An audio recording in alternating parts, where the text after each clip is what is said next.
welcome to the third grade program featuring the West Fox Area. We hope you enjoy.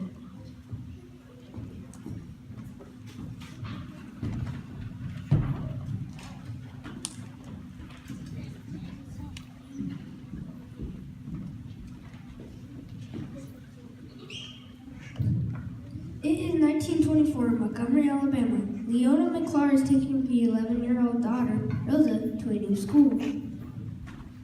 Remember that school costs money? Yes, ma'am.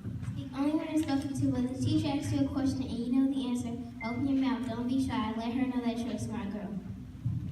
During lunch in the schoolyard, Rosa and my sister. Are you from the country? Yeah, near Codpine. I've heard of that, but I don't know where it is. My name is Rebecca Daniels, but you can call me Johnny. So what do you think of the new school so far? It's different from what I'm used to. Bet this is the first school where you were in with desks to write on and glass in the windows. You've never seen a chalkboard or had a white teacher before, right? How do you know all this? Only country girls eat tomato sandwiches. In class, the teacher, Miss Barton, told a little girl,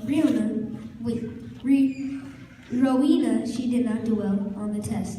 Why do we even bother with reading and arithmetic when all we're going to be doing for jobs is washing somebody's clothes or wiping their babies' snotty noses? What's the answer to Rowan's question? Rosa, why do we bother? We bother so that we can be equal to everybody else. We're not equal to everybody else. We're not equal to white folks. I was raised to believe that I can do whatever I wanted in the world if I put my mind to it.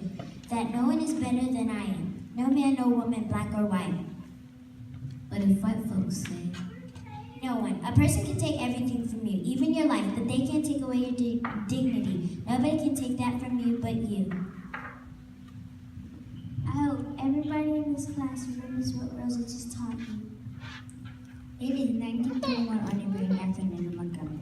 Vernon Parks, a brown rat, and his patron discussed the sentences of Scottsboro boys. The Scottsboro boys were 9 black youths convicted of assaulting 2 young white women in northern Alabama.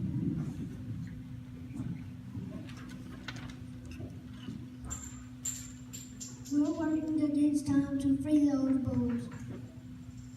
At least most of them are off death row. But they're still facing 75 to 99 years in prison. They need better lawyers. That's why I'm working with a group in Montgomery to raise money. It's dangerous business, Parks.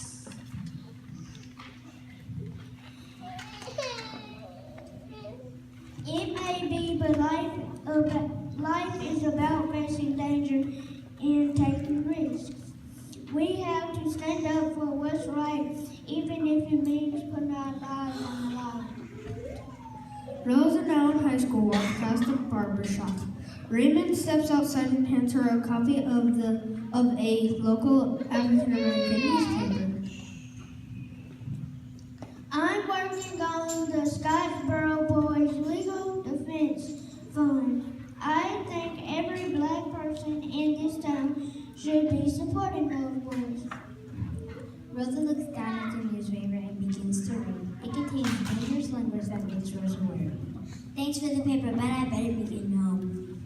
Later that week, Rosa and her mother discussed the case, which now has the attention of the National Association for the Advancement of Colored People, or NAACP. Those boys didn't assault those white girls, and everybody knows it. The NAACP is coming down to New York to take up their case. They're just going to make it worse for everybody. Mama, several of those boys have been sentenced to die. How much worse can it get? At the front door, Reverend arrives. Rosa tells her mom to tell him she's not home.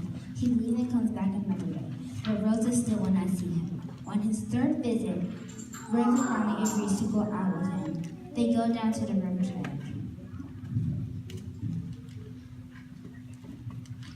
Do you like to fish? My grandfather taught me how. Raymond and Rosa talk and fish. Rosa tells Raymond about her grandfather, who she loved dearly. Raymond tells Rose about his father, a mean, light-skinned man who tried to pass for white. Raymond and Rosa's friendship grows. The following week, Rosa finds out that Raymond has gone to support the protests in Scottsboro. She knows he will face racial hatred and she fears for his life. When Raymond finally returns and visits her, she hugs him with tears in her eyes. I thought you were dead. I'm fine as long as I have you. I don't need anything here. In 1932, Rosa and Raymond Parks married. 10 years later, Rosa is working as a seamstress at the Montgomery Fair department store. She rides the bus to and from work. To ride this bus, you have to step off. The buses in Montgomery are segregated. Black riders must pay their fare, step off the bus, and enter at the back. One evening, Rosa pays her fare, then walks home to her seat from the front of the bus. To ride this bus, you have to step off and enter at the back.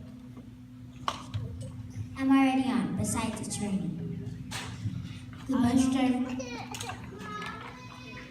driver approaches Rosa.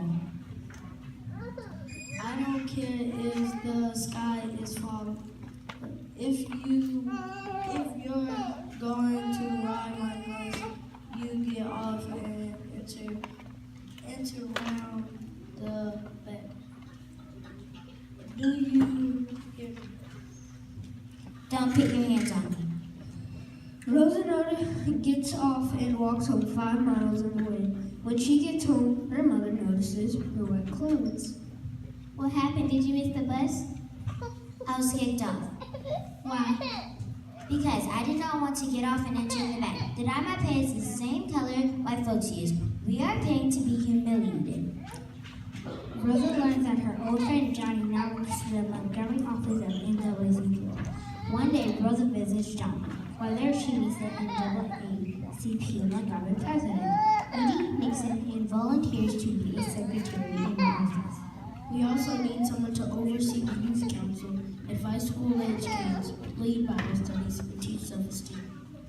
I'd love to. She'll be perfect. When Raymond hears that Rosa has taken a leadership role at the NAACP, he is concerned for her safety. Still, he supports her. A few days later, at a nearby park, Rosa and Johnny reminisce about their school days. Remember when you first came to Montgomery, we didn't know that colored folks couldn't try things on in the store. You had never had a new pair of shoes before. When you went to buy some, I asked you why is the salesman chasing a copy of your feet? You had never seen separate water fountains before. I used to wonder if water in the white fountains tasted better. It didn't. That was such a long time ago. Some things have changed, but much still needs to be done. Rosa, are you registered to vote? Not yet. If Mr. Nixon finds out, he'll lecture you. Black folks that don't vote deserve the treatment they get. Then I'll register right away. Before Rosa can register to vote, she has to take a civics test. You didn't pass. I would like the test back, please. Well, how will I know which answers I got wrong? The clerk refuses to give Rosa her test back. She goes home and discusses her anger with Raymond.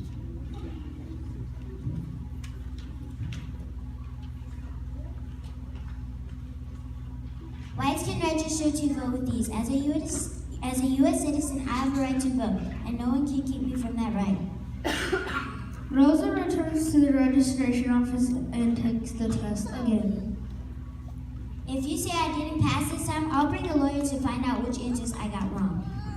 But Rosa passes the test, and the clerk registers her to vote. It is now 1955. Many leaders are struggling to find a solution to make Montgomery bus drivers treat African Americans as equal human beings. During the holiday season, Rosa's boss offers her extra hours to get the department straight. On Thursday, December 1st, after work, Rosa boards a city bus. She sits with 3 other black passengers in the 5th row of the black section. A few stops later, the first 4 rows fill with whites. One man is left standing. By law, whites and blacks may not sit in the same row. Let me have those front seats. The 3 others in Rosa's row get out. Rosa remains seated. Are you going to move? Rosa can't take this treatment any longer. She looks at the bus driver and makes a historic decision. Give me that seat or I'm going to have you arrested. You may do that. The driver calls the police. Why won't you stand up? Why do you all push us around? The law is a law, lady. You're under arrest. When Nixon phones the police to find out what happened, the officer may not give any information about Rosa's arrest. Nixon and Raymond, along with a lawyer, postpone and get Rosa out of jail. Raymond hugs Rosa. Everything will be all right. Your case is going to court Monday. Nixon, did you put her up to this? If anything, she's the one leading us. I did not ask to be arrested, Raymond. I wanted exactly what everybody else on that bus wanted, to go home. I don't need the NAACP or anybody else to tell me I have a right to own dignity. That night, leaders began organizing the city's African Americans to boycott the buses on Monday. A meeting to finalize details of boycott is held at Dexter Avenue at Basket Church, where a new minister, Reverend Dr. Martin Luther King Jr., presides. Many disagreements take place at the meeting. If the protest against the buses is going to work, it is critical that we be together. The violence is a sure path to failure. When Monday arrives, Rosa's lawyer argues her case in court. My client is within her lawful rights not to give a person on the way. The court has heard both sides. Ms. Rosa Parks is guilty of disorderly conduct. The fine is $10.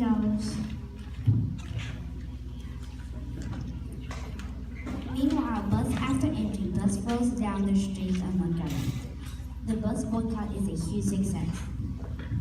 That night, a large gathering of black citizens agreed to continue the boycott. And we are determined here in Montgomery to work and fight until justice runs down like water and righteousness like a mighty stream. A private taxi plan is set up, where blacks with cars offer rides to those without. Many white businesses lose money. Rosa loses her job. At home, stalkers threaten Rosa and her husband. Rosa also worries that she is losing Raymond. Her mother comforts her. We had to board up the house for safety today. Raymond told me he can't take much more of this. That day on the bus, you're just being who you are, and Raymond let you for it, and I would listen. The bus boycott continues into 1956. Dr. King's, Edie, and Nixon's homes are bombed, but black citizens do not give up their cause. The civil rights movement is underway. Rosa works out of the house as a private seamstress. One night, she and Raymond find a peaceful moment. Rosa, you made a lot of people change the way they think about themselves and the way they think about others. Raymond, I did not mean for what I did to change things between us. Well, it did,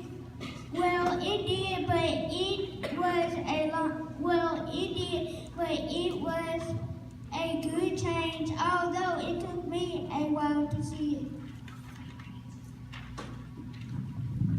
On November 13, 1956, while the Montgomery bus boycott was still going strong, the U.S. Supreme Court declared segregation on the buses unconstitutional.